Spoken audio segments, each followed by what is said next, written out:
Good morning, everyone, and welcome to our next in our series of HECSTAB webinars.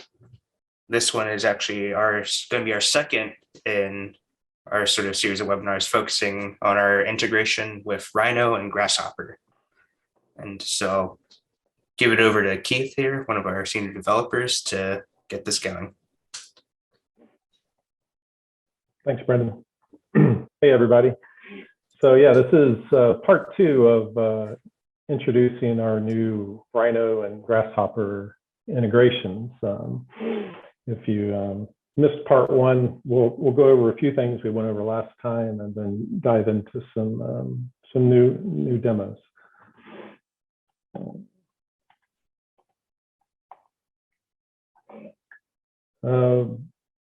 going to skip over some of this introductory. I think most everybody here is familiar with our company and what we do. I'm just gonna, if you have any questions on that, go ahead and put those in chat.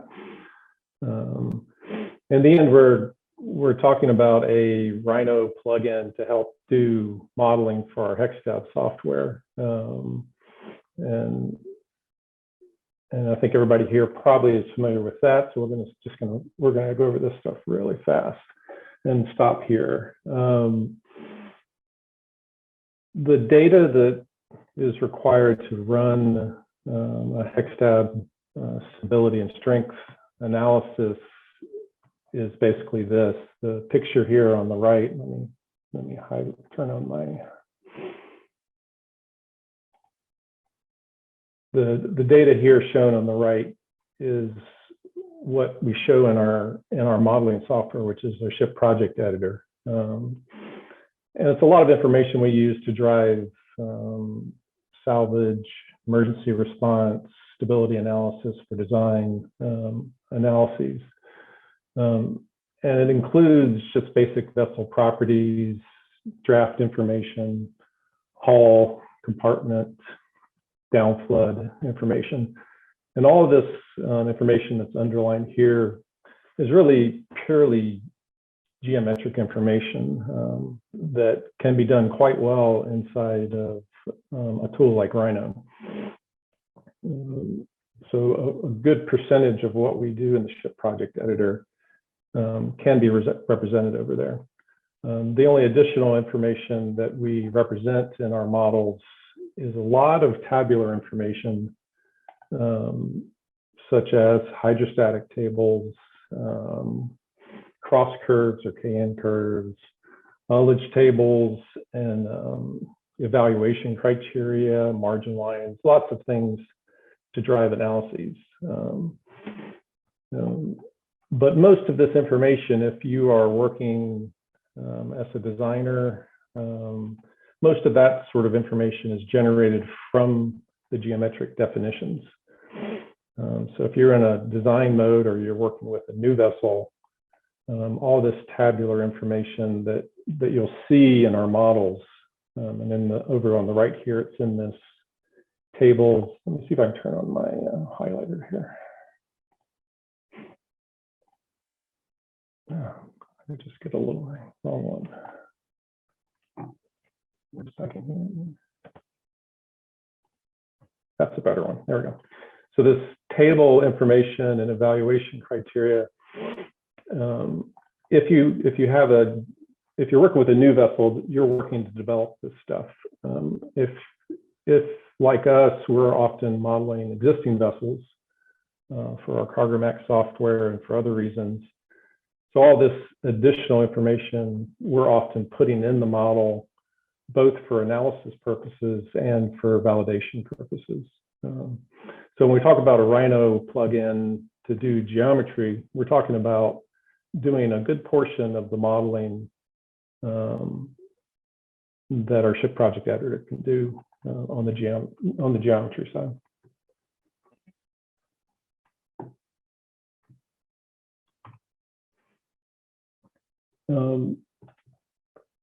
A core part of HECSTAB in terms of doing its analysis is doing volume calculations. That's really what drives everything. So every piece in the model for buoyancy calcs and for damage calcs, flooding calcs, free surface calcs, it's all driven off of 3D geometry. When the analysis is done in that way, the software is capable of doing everything the old-fashioned naval architecture way, straight from tables. What we're talking about today is really doing it the first principles way and driving the analysis from geometry. And underneath the hood in HECSTAB, all of our geometry is one of two things. It's either station models, which is these station cuts and offsets. So it's 2D stations ranged longitudinally, and we integrate that for volume. The other approach is this triangular mesh. And that's something we introduced another number of years back. So you can import triangular meshes into the software, and we can run the calcs directly from the mesh. We can also, once you have a station model like this, we can produce a mesh for you and then drive the calcs from that. So we can kind of go from station models to meshes pretty effectively, or you can work with just the meshes. In the past, if you wanted to work with more of a mesh model, the only way to get there was to model this stuff outside of our software and import it. And you could import it with this raw mesh format. It's something that wasn't really done much except in real special cases where there were shapes in the software that were just kind of hard to model within our software, and you'd want to just do those externally.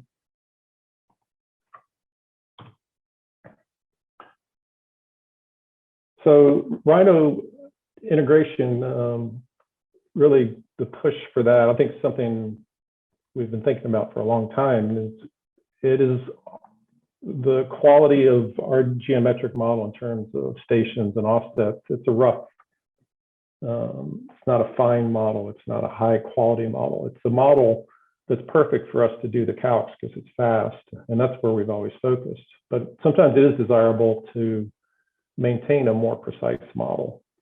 And design is the obvious reason for that, but there's other reasons. If you want nice renderings, these solid models produce much better models. If you're doing other engineering work, you may want to maintain a higher quality model, because often these models could drive other functions. So if you want to take sections through your model and get very accurate results, you really need a surface model to do that. So we developed these, instead of developing this software from the ground up, we developed some Rhino plugins to help leverage the Rhino interface, which is a very rich interface for creating especially surface models, which fit quite well.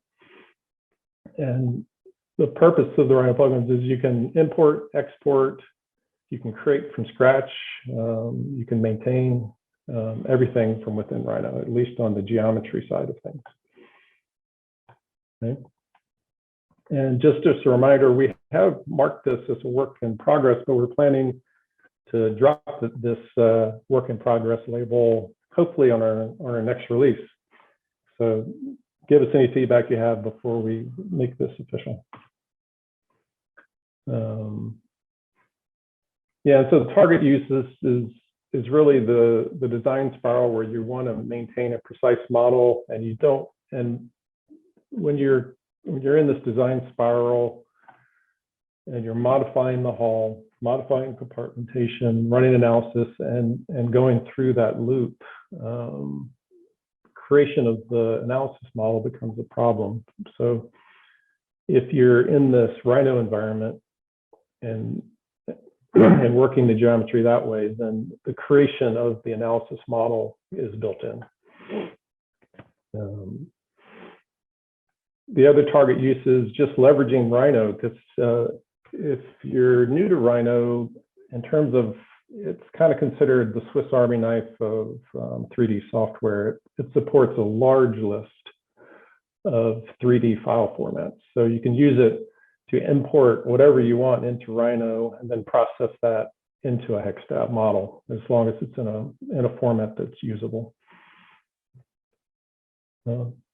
the simplest use is just bringing our data into Rhino to drive other CAD or other engineering work. So if you just want to bring in basic geometry to do some work.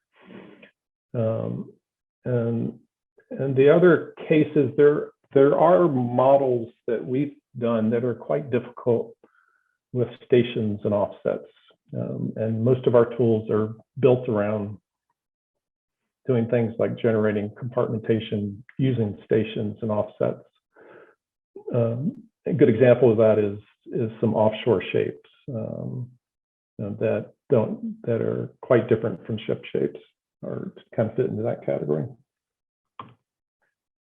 So the basic thing that the plugin adds is a big panel to help, and we'll have a look at this real fast, is when you start up Rhino, we'll give you a navigator to help you do the modeling process. And once you're in here, all the modeling is normal Rhino modeling. And anything in the Rhino model that is a closed mesh or solid geometry can be used as a HECSTAB volume object and used to drive the analysis.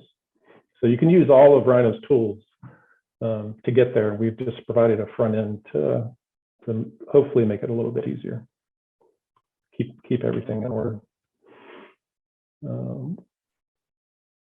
Inside Rhino, we're managing this by enforcing a particular layering system.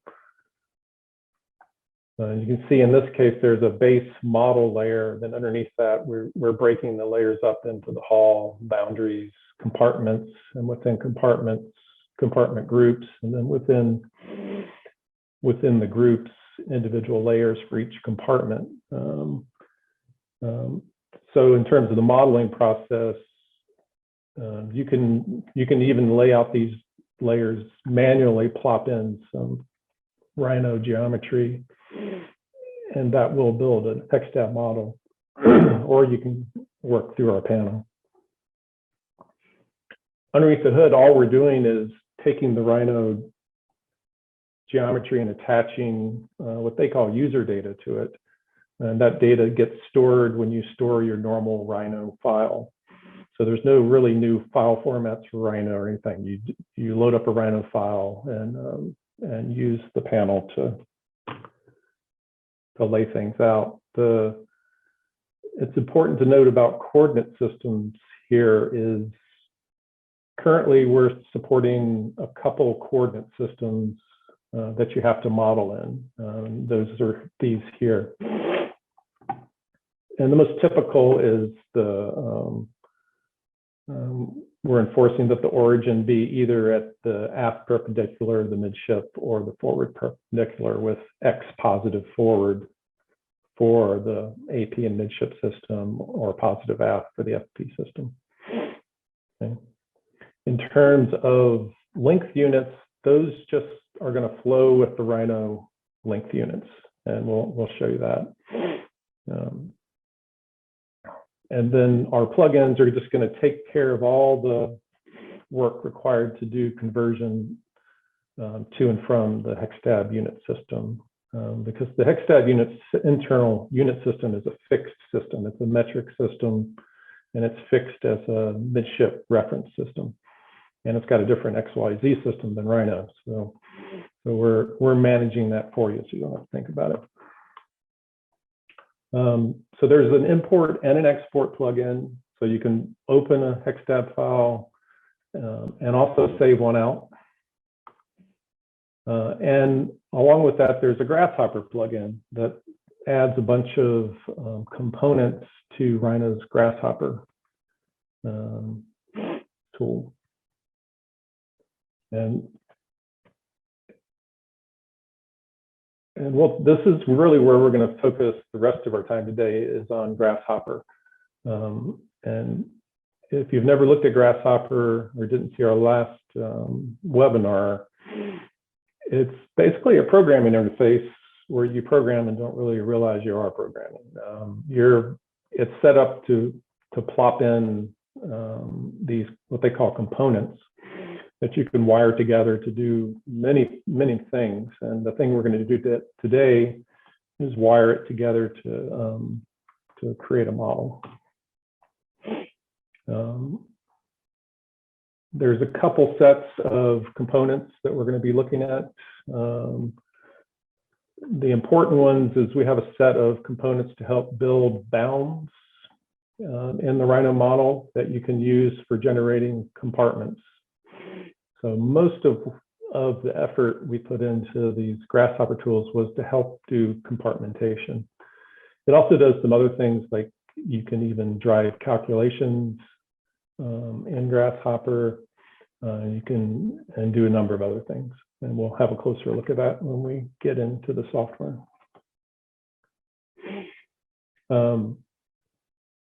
These tools are part of your software if you have a license. You want to install them, you need Rhino 7 currently, and you need ideally the latest updates for Rhino 7. And there's 3 what they call RHP files that you can install using the plugins. The help documents will take you through this process. Okay.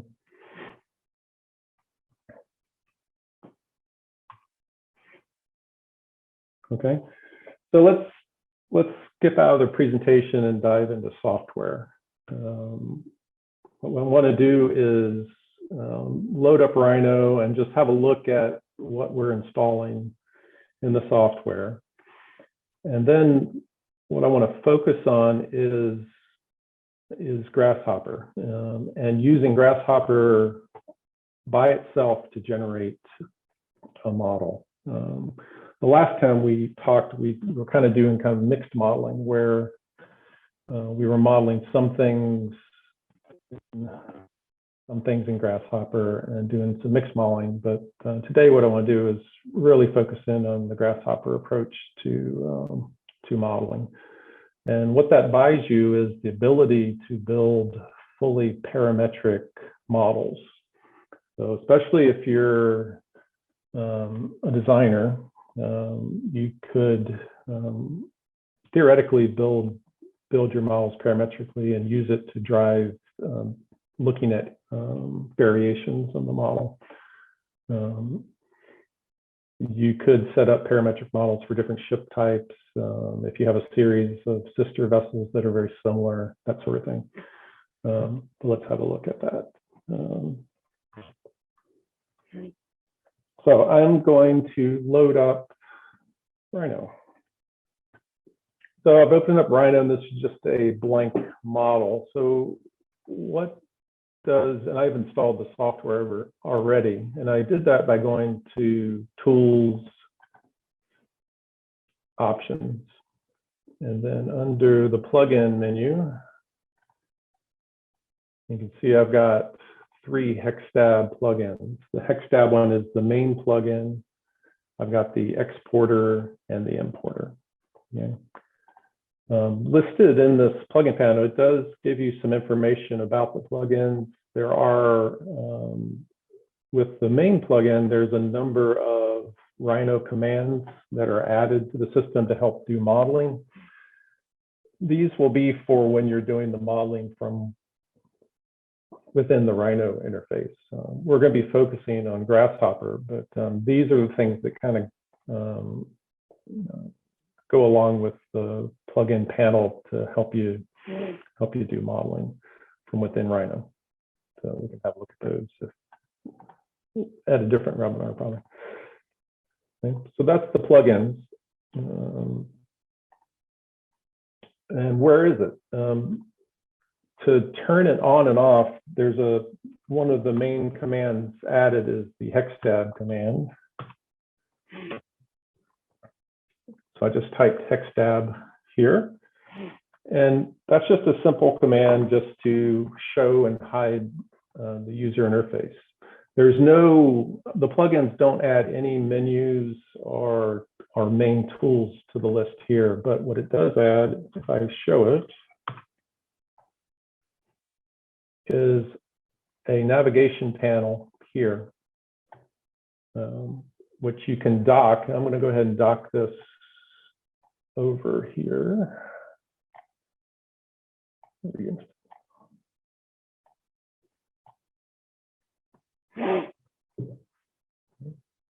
So this is the main HECSTAB panel, and it's here just to let you navigate around the model. And we'll be coming back to this as we do Grasshopper modeling.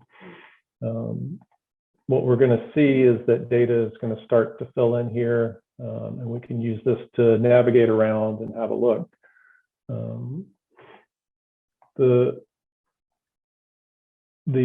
plugins, the import and export, those come into play when you go open and save or save as. So when I go open,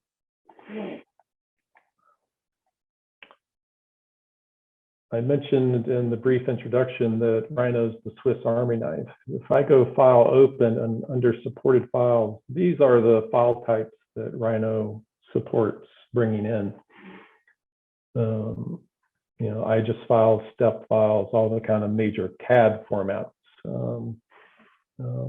plus a lot of other stuff that you won't need for marine use for embroidery, but many other file formats. But the important one here is that we now have a HECSTAB ship project file support within the UI. So we can bring these straight in, and we can do the same thing and export them back out. For the exporting back out, you would have to see some data here in the panel. Okay. And we're going to be going through the exporting back out process for our Grasshopper model. So what's Grasshopper? So under Tools, Grasshopper is a built-in tool within Rhino. It was a third-party tool that got incorporated into the core Rhino. And this is what it looks like. I'm going to try to arrange my screen. Well, before I do that, in terms of the plugin, the thing that got added for HECSTAB is this here. So there's a series of what Grasshopper calls components that we add to the system for doing boundary generation, calculations, compartmentation, and other stuff. So that's the core of it. What I want to do is give you I want to start out simple. We're going to do this parametric barge with corrugated bulkheads, but I want to start a little bit slower than that to illustrate the process. It will help if I arrange my screens. The way Grasshopper works is I can do some work over here, for example. And that work I do is really all local to Grasshopper until I bake it. And when I bake it, I can send it over to Rhino. So let's just do that real fast. So let me arrange these things so we can see. I'm going to put that one there, that one there. This is a case where it's very nice to have two monitors. A little harder to do on a webinar, but okay. So for example, if I want to, what I want to do is a very simplistic parametric box ship to illustrate this process, and it's something we can get through really fast. So if I want to, for example, create a box that I can fully control and bake into a HECSTAB model, I am going to add a component over here in Rhino to represent each parameter that I want to manipulate. So for example, I've double clicked in here, and in Grasshopper, the easiest way to find things you want to work with is just use this search mechanism. And the reason for that is there's a lot of things. If you look in their tool sets up here, each one of these are different little components you can plug in and use for different purposes. So it's often easier just to double click here, search for it, and there's one called a number slider. That's quite nice and commonly used. So I could call this number slider, say, the LBP.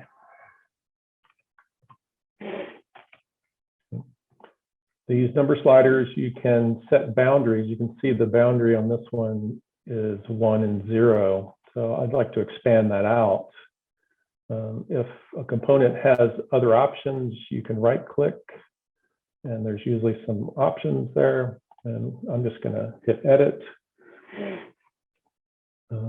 This number slider is going to be, the LBP is a real number. You can also do integers and even, odd. I'm not sure when you use those, but you can use even only, odd only. But we're going to be sticking to mostly real numbers today.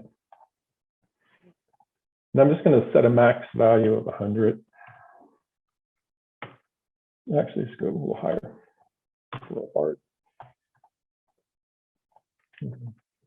And now I should be able to slide more. Okay. So if I like that, I want to go ahead and start the basic parameters that I'm going to need for this and also for the others. All I did just then is I copied this and pasted. So that's just made a duplicate of each, and I'm just going to relabel these. I'm going to do LBP, beam, depth, right? So if I want to create a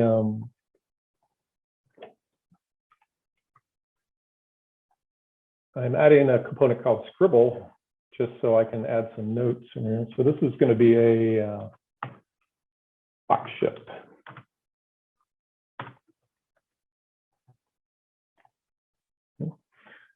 So if I want to produce a box-shaped ship, I need to create a box. And in Rhino, in Grasshopper, there's a box that you can define, and there's lots of different ways to define a box in here, but I'm going to use one called box 2-point. And this is an example of a Grasshopper. Let me just zoom in on just to show you what a basic component looks like. The components usually take some inputs and produce an output. So really the process of working with this thing is providing the component with the input it needs to do its work. And once you get some output, use that output for whatever else you need. If there's problems, it's going to give it to you in this little balloon here, or if you click on it, a little more details. And it's just telling us it doesn't have any data to produce a box because we haven't given it any points. So we need to construct some points. So let's do that. So I'm going to go construct point. There's a number of construction components, and these are all, keep in mind, these are all built-in Grasshopper components. None of these so far are HECSTAB specific. Okay. So I'm going to call this point the aft corner.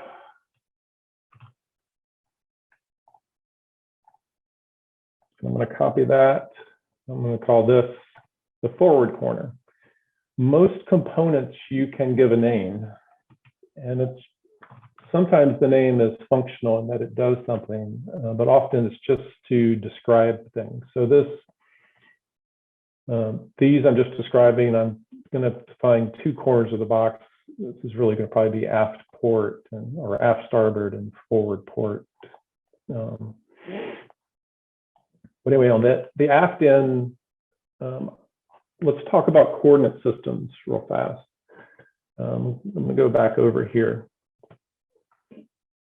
The model in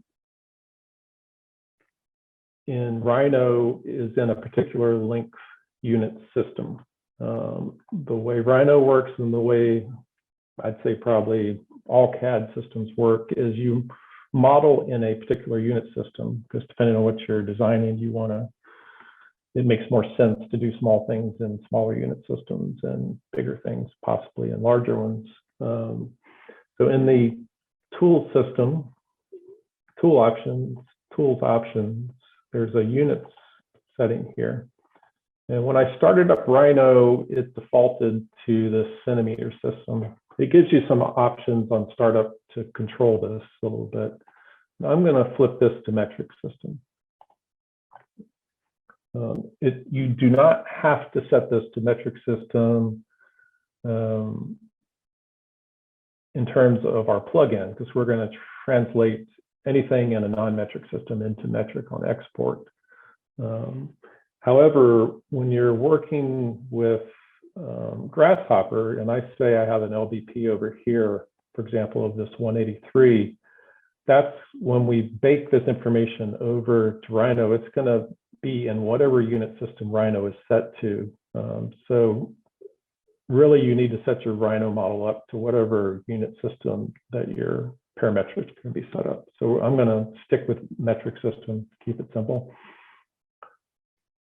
The only other thing of interest in this screen is tolerances. There's a lot of tolerances that do come into play in the Rhino computations, like when we're generating compartments and things like that. And the basic tolerance is coming from here. Our plugin has a lot of additional tolerances. We're not exposing all of those yet anyway. But your primary control over tolerances here, so you can loosen or tighten tolerances here. So if I'm in the metric system, you could decide maybe I want a millimeter. I think that would essentially be a millimeter tolerance. I'm not going to worry too much about tolerances today. If we detect a change in scaling, it's asking if I want to change the model particulars. I'll just say no. The reason it was asking for that is under the settings here. There are some particulars. Right now, they're all zeros, so it wouldn't have mattered either way. The other thing that influences the Grasshopper work we're doing is this ship coordinate system. Eventually, we have some X, Y, Z information. And if we want that to represent what we think it is, we need to make sure this coordinate system is correct. So right now, my origin is going to be at the AP center line, baseline, X positive forward. Okay, so let's build a box. Back over here at the LBP, if I wanted to find an aft corner of the box, the Z direction is, I'm sorry, X is longitudinal. So this back corner, I'm just going to say needs to be 0. That is the default value for this tool. If you can see on that, if you see on that tooltip, when I added that component, by default, these X, Y's, and Z's, we essentially have a point at 0, 0, 0. So my X0 is what I want. My Y, I want to be at essentially beam over 2, right? So I don't really want the beam, I want beam over 2. So I could add a parameter for beam over 2, is something I could do here. The other thing I can do is I can, if I just want to have the basic parameters, I can basically apply a function to this to convert that into a beam over 2 number. And that's an evaluate component. Let me move things around here. Okay. So this evaluate component takes a function into it and some parameters. Okay. So what I want to pass into this is a special Grasshopper component where you can manipulate the inputs. So this X input, instead of X, I'm going to call this beam. And I'm going to get rid of Y. So I basically just have a function that's going to take a beam and do some calcs. And to define the function, all I need to do is put an input into that. And that input's going to be a panel where I can just type in beam over 2. And again, this is all built in. Let me make that a little smaller.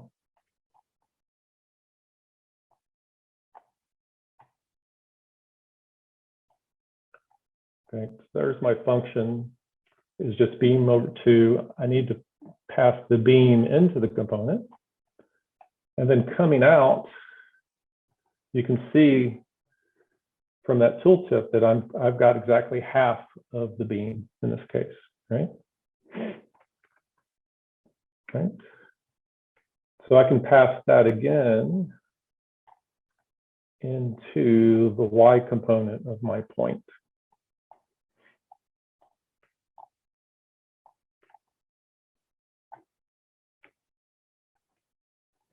So I've got an X of 0, a Y of beam over 2, and a Z in this case at 0, which is at the bottom. So my other point, I want my Z to be at the full depth. My X, I want to be at the LBP, so I'm going to wire that up. And my Y, I want to be on the other side, which is negative beam over 2. So if I want to do this same process down here, I can quickly grab those two. I'm going to copy paste, move it down here. I'm going to edit that to a negative beam over 2 and pass that into the Y. Okay. So now I have 2 points. In Grasshopper, there's some controls up here as to how, as I click around here, things get shown. You can see I've got this green here and this little dot. This is one of those points I just added. And as you click around, you can control what you see. And there's some options up here to say, well, only show me what I'm clicking on. I'm going to largely keep that turned on. So if I click here, that's that point. If I click here, that's that point. If I can't see it, there we go. I'm going to just go in one view for now. Okay. And then if I select them both, you see both points. So those are just corners of a box, not very interesting. So there's a point there and a point there. It only gets interesting when I start to wire this up. So now I'm going to say this box needs 2 points to define it. And now I've got a box and things are starting to look a little more interesting.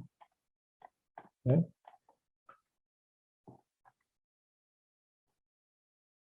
Pretty simple.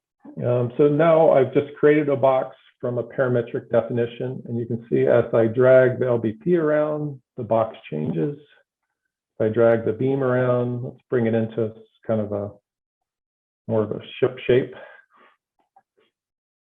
Okay. Okay. So pretty quickly, we've got essentially a parametric box we can play around with.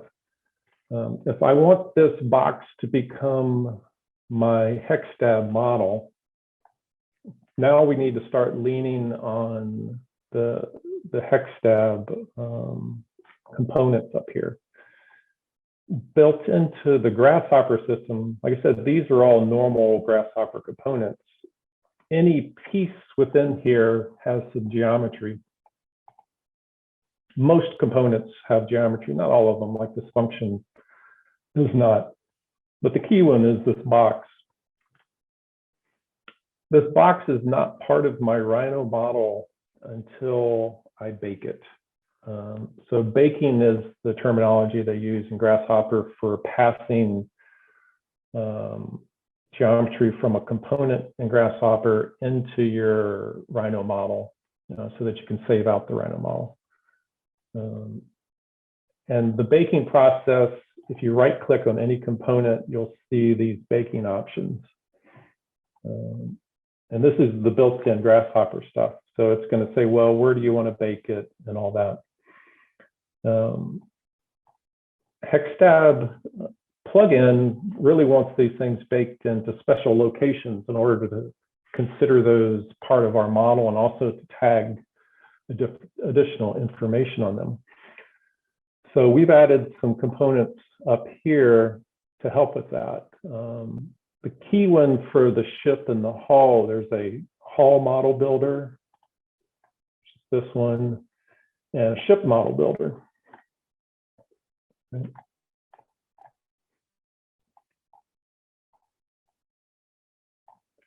So the hull is the buoyant geometry of the model. So it's the thing that's going to drive the hydrostatics. It takes as input a list of added geometry volumes, a list of subtracted volumes, and it can do some additional things we can talk about. We'll go over this later, and things like plating thickness and appendage allowance. And these are things you'll see in our modeling software that you can define here. In terms of getting help on our component or really any of these components, if you right click, there's a help option and you get some information. There's a help document associated with this that you can get at, but most of the Grasshopper help is built in like this. It's a standard way of doing the help. So the inputs to this one is some added geometry, some subtracted geometry.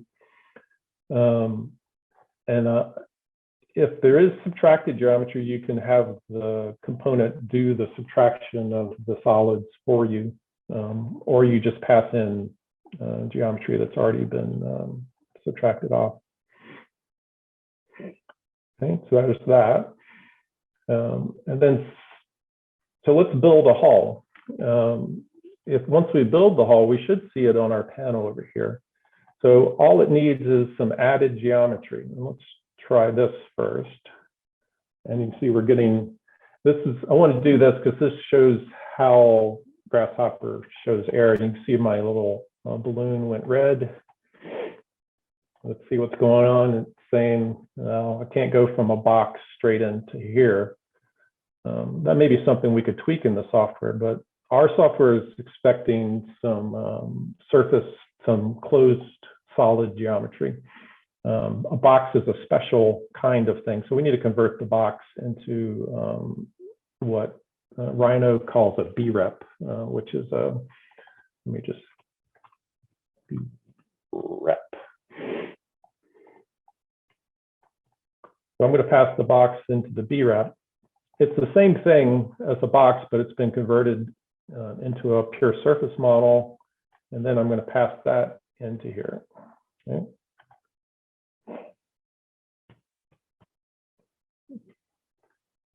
Okay. I'm still getting an error message on that. And unfortunately, my error message is on my other screen. It's like, I don't know how to get it over there. I can't get it over there.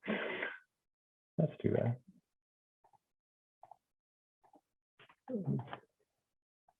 Well, I'll tell you what it is. So it's over on my other screen.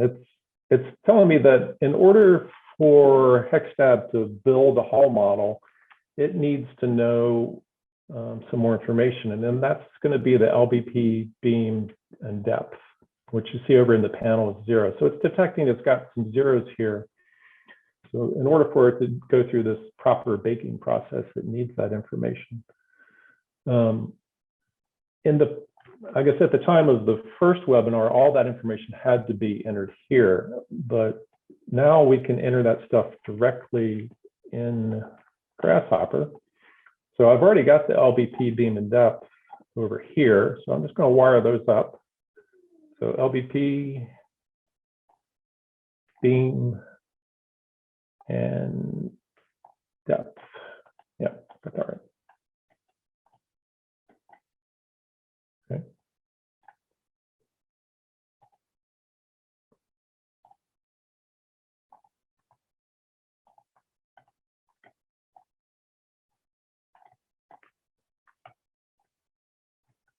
In Grasshopper, sometimes need to do these recompute, I'm still getting this error message. Sometimes you need to tell Grasshopper to update itself. You can do that by either doing this recompute option, or you can rewire things up. So I just rewired it up, it updated, and this problem went away. You can also go solution recompute. Okay. So now I've got a whole object, a component that's filled out, and the output of this is a hull object, which is our own object that you can use in Grasshopper to drive calculations and things like that, and some other information. But the important thing is the hull object here. I've got one more error on the ship object here, and it's expecting a hull object as well to fully define a ship. So I'm going to take the output of the hull here, input here, and now I've defined my buoyant model of the ship, and then the full ship information, which is LBP, beam depth, the hull, and then the other piece of information we can pass to this is a list of compartments, which we don't have yet. Okay.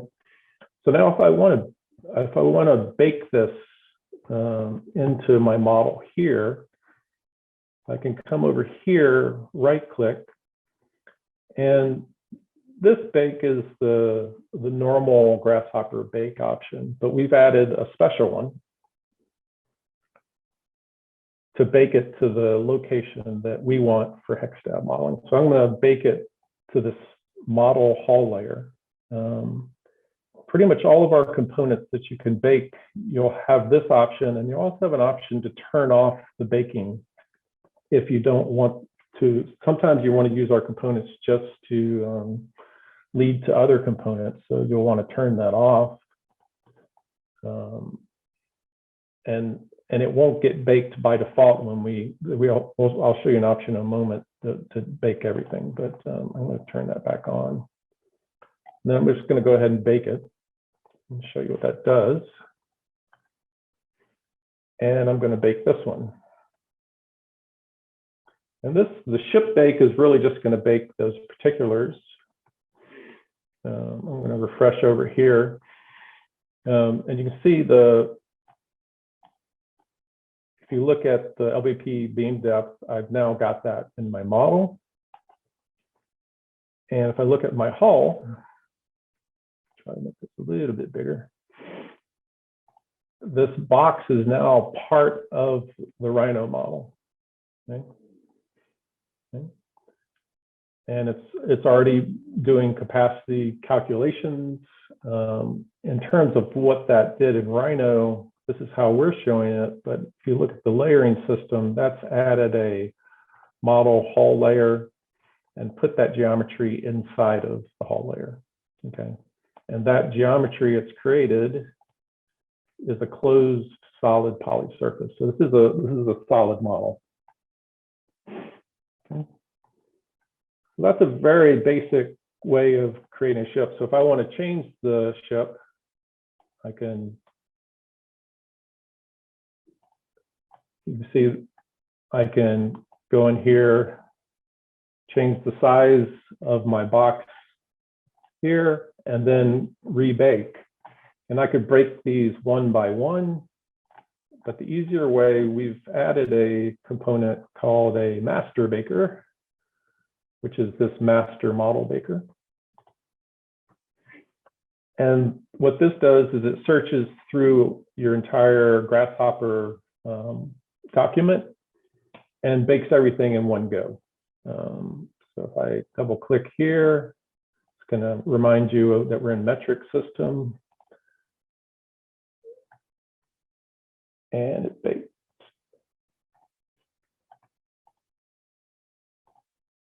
I didn't bake my hull.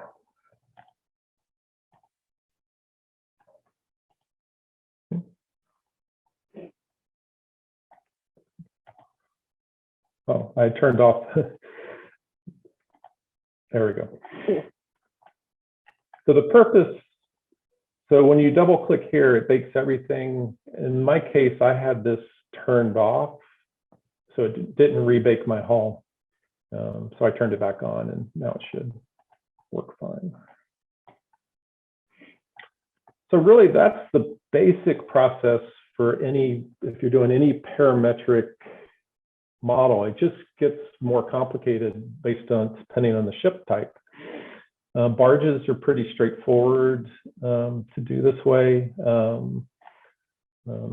I'll show you if there's time at the end. There probably won't be. Much later than I thought. So I'm going to accelerate. So that's the basic process for doing a box ship. And then the rest would be the compartmentation. So I'm going to save that.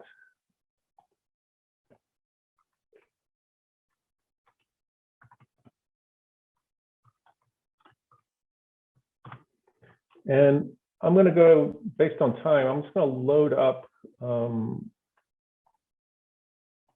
more interesting one.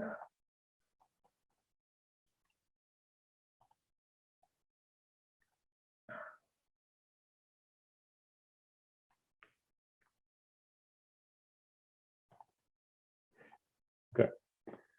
So this is a similar process expanded out quite a bit.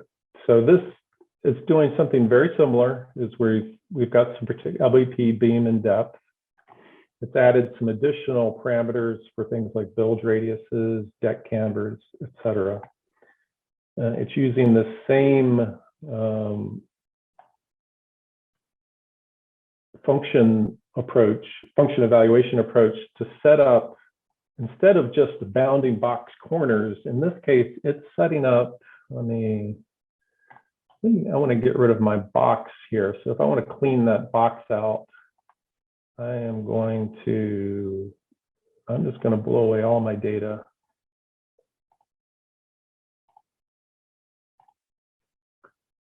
So the difference in this sample we're shipping with the software, is this one's defining a series of points which are then connected. Let me zoom in a bit.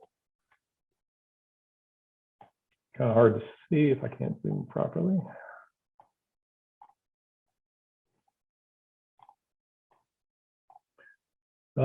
Just a simple station here, 2D station, and it's defined a couple of these. There's a station there. Let me get back out here. Station there, station there, station there. A little hard to see, right?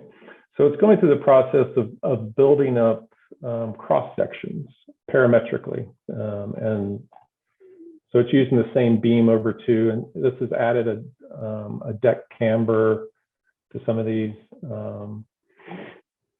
And then in the end, it's going to be lofting this information. So it's taken the parametric cross sections, lofted them together. Whoops. To produce essentially in this case, it's the port side.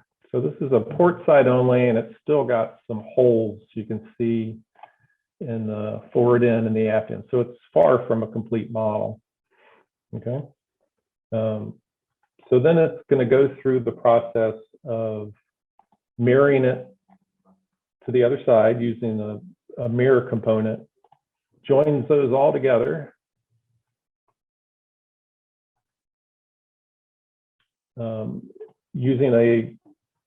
Then it's going to take a component to cap the ends. So now we have, at this point, a solid model of a barge.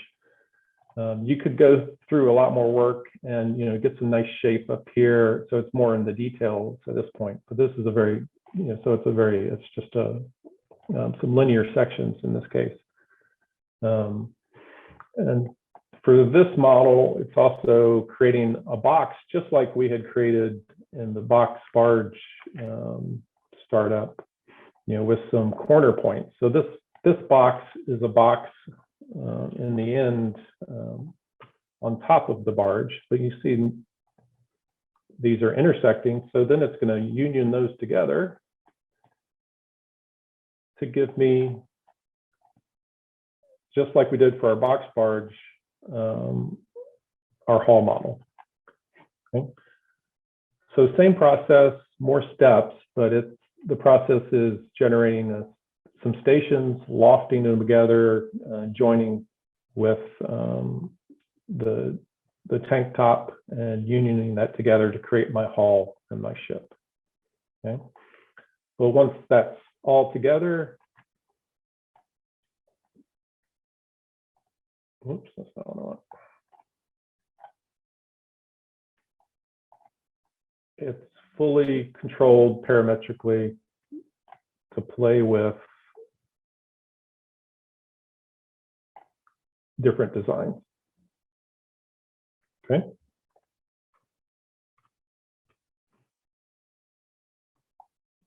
I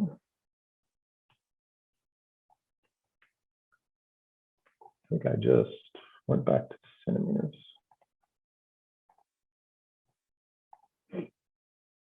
I just hit undo and went back to centimeters. Didn't mean to do that.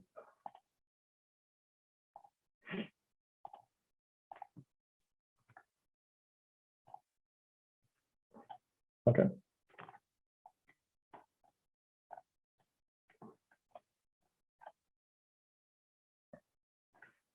Okay.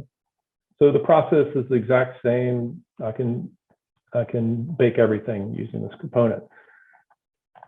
I wanted to go through this in more detail, but I'm running out of time, it seems. So really the meat of the next bit of work is to do the compartmentation. I wanted to show you some interesting parts here is that we're passing in this case, from the LBP is passed into this. This is a Grasshopper range component. And I've got a number of frames here. So it's going to divide LBP up into 100 frames. And this is the output of that. And then there's a HECSTAB component that takes a list of locations and convert those into some components that we can use for boundary generation. So this frame table component takes some input, which is a frame table that you can manually type in or generate this way. And you can see that's just created some frame locations all along the vessel.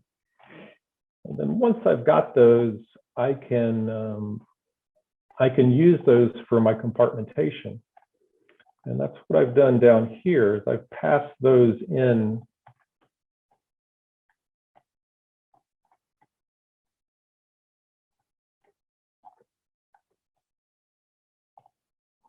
Let me have a look at this one. This is the interesting one here. Actually, let's do the center.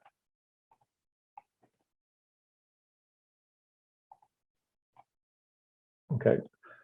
We were going to talk more about corrugations today, but you can see this is a corrugated bulkhead, which is under our boundaries. We have a couple of corrugated bulkhead components, which is this component here. So this component lets me lay out these corrugated bulkheads and play with the different corrugation parameters. And then from that frame table we produced, we have this frame picker. I've just said, put this at frame 35.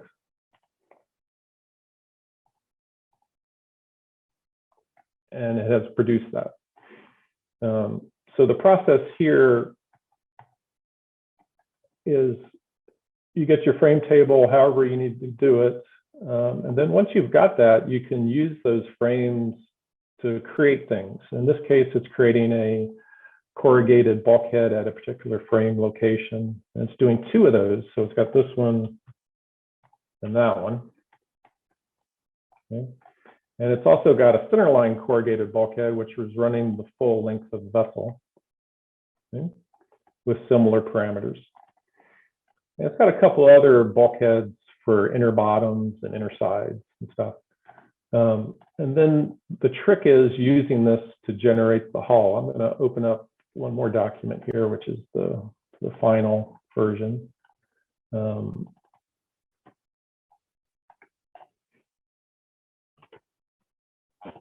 once you have these boundary information, so just to see what the boundaries look like, these are all the boundaries produced by Grasshopper. So it's all the frames, it's all the corrugations, transverse, longitudinal, and some inner bottom and inner sides. Okay. Once you've got those, we can use our generation table component, which is this one here, and we can feed in boundary information. We can do the boundary information either in this form where we type in bounds. So this is the compartment name, permeability, and boundary information, which is aft, forward, starboard port, lower, upper, I think is how it goes.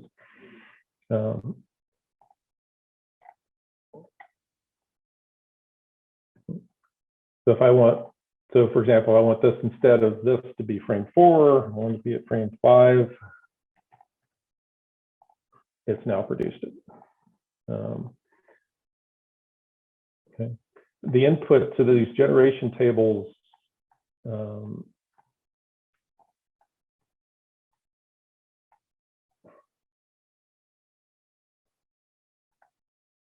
is some base geometry. So key to all of this Grasshopper work is having some really high quality base geometry, which is usually the hull model. So that's the challenge. In this case, we're generating that base geometry using Grasshopper, but it can also be brought in from your Rhino model. And also a bunch of BREP surface geometry, which is this S. So in this case, I'm passing in all my surfaces that I'm passing in my frame tables, all these boundaries. The names are coming from the names I'm defining on the components. They're getting passed in to these surfaces. The hull's being passed in as the base, and then these tank boundaries are defined manually. Okay. Once that's set up, I should be able to just hit this double bake to click all component, which is our master baker. And you can see that filled out my layering system here, gave me some information on what it did. It set the LBT beam depth, it added some boundaries to the model, it baked the hull, and it baked these generation tables. Okay.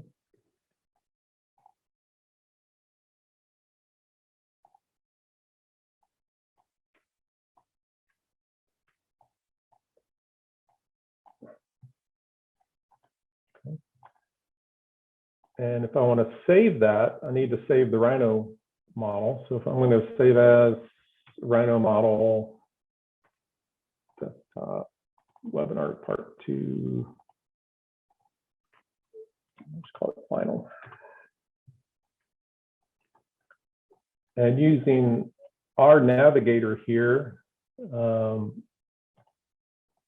I can look at what it created. You can see we've always had difficulty in our software with these corrugated bulkheads because they're quite difficult to do with station modeling. So these are corrugated bulkheads, and if I want to zoom in on this a little bit, I want to isolate that a little bit.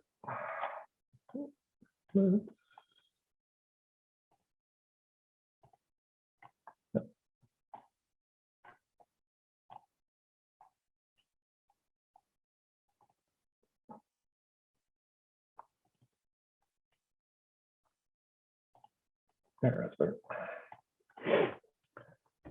So this is a corrugated cargo tank. So it's using one of the Grasshopper transverse corrugated boundaries and also the longitudinal boundary. And it's a full surface model.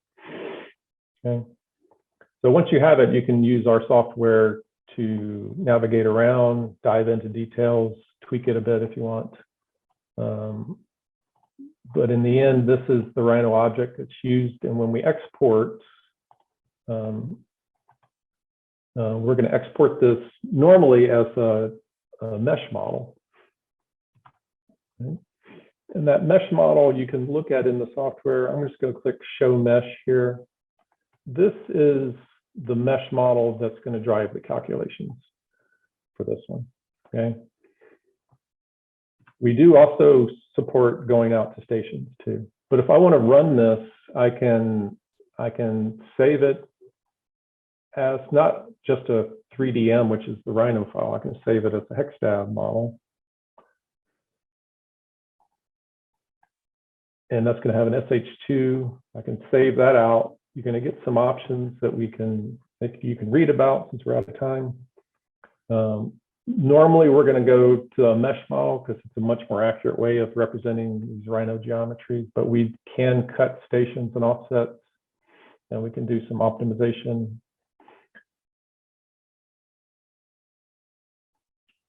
And so this is generating all the geometry and filling out the details of the project. You can also just run directly from here. This will export the model out, save it somewhere, and then launch HECSTAB. You can see if that works. It'll give you the same messaging.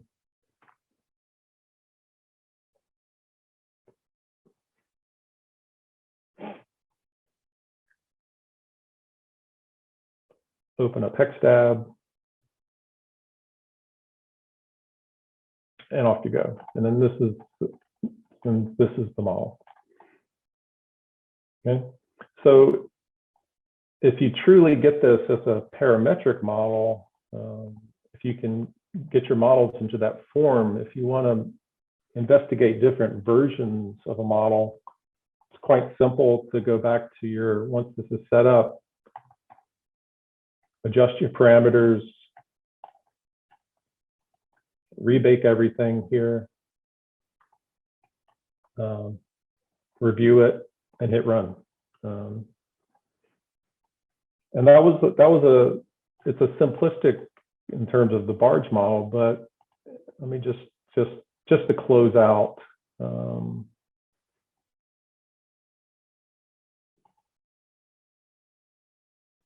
This is not my creation, just to show you that you can do the base difficulty with the Rhino plugin is really coming up with a good hull model, because we're not all good at the art. It's really kind of an art of surface modeling.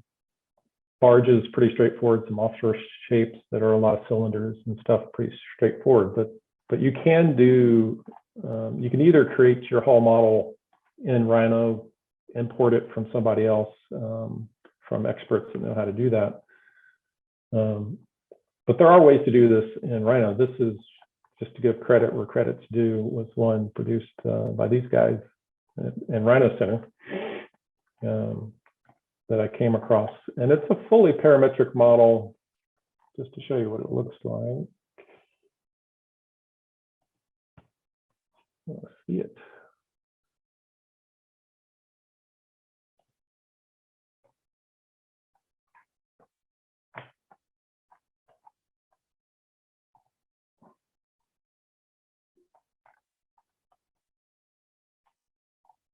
There it is. So this, I had to find the right component to click on.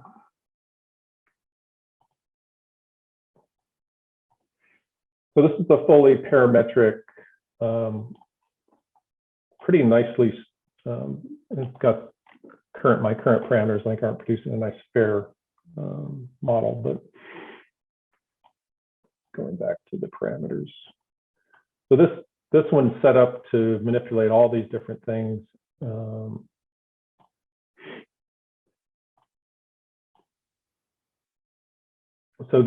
So more complex models can be set up for real ship shapes, which I want to point out. But most of the time, you know, these hull shapes are going to be produced separately. But if you're really good at Grasshopper and can produce things like this, And it's really the same process we looked at for the barge, except it's adding a lot more guidelines to generate these surfaces. So it really takes a bit more knowledge of surface modeling to put these sort of things together. Okay.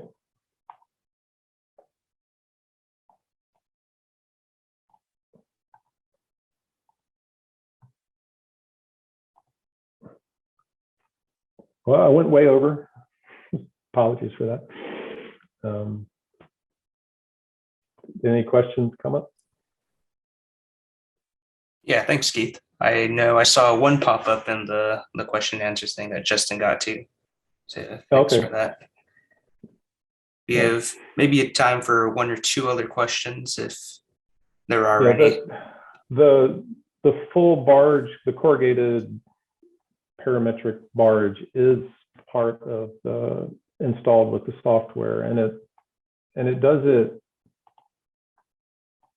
two ways. I showed you these generation table, but there's also, when you're doing the compartmentation, there's two ways to do it. You can use that table approach, or you can do them one by one. So this is a case where it's using, there's a number of compartmentation components, and this cut solid with bounce component is used in the other sample, where you're doing one compartment at a time. You set a compartment name on the component, you pass in the cutting operations, and this is the thing that makes one compartment. So there's two different ways to go about this compartmentation. Both samples are included. We have one other question pop up. Will the HECSTAB manual go into this level of detail when explaining the Rhino interface and plugins? Will the HECSTAB manual? Yes. In terms of this level of detail, there is a Rhino help document that's installed with the software. And you can get to that here. There's a question mark here. That should open up the help document. On my machine, it probably won't, because I'm not tied into the help on my development machine, but that'll give you a full help for all the Rhino plugins and how to install them. And a lot of help on the main Rhino interface. In terms of Grasshopper, the help currently is the demo models, and then just to show you what's installed with the software.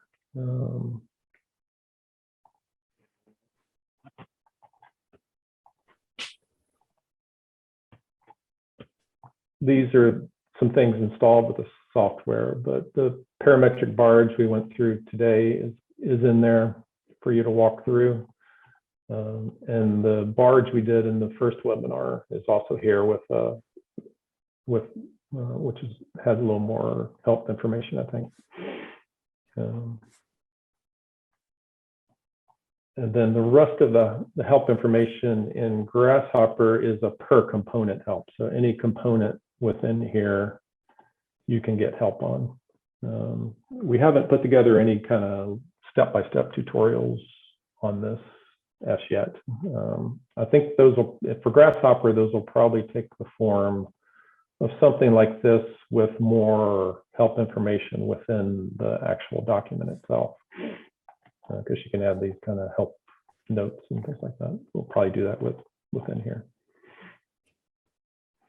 And also we will have a recording of this webinar up on our YouTube page in the coming days, as well as the recording of the previous webinar is already on our YouTube page for review.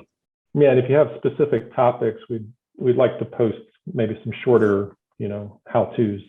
So specific topic suggestions, let us know. Okay, thank you, everyone. Thanks, everybody.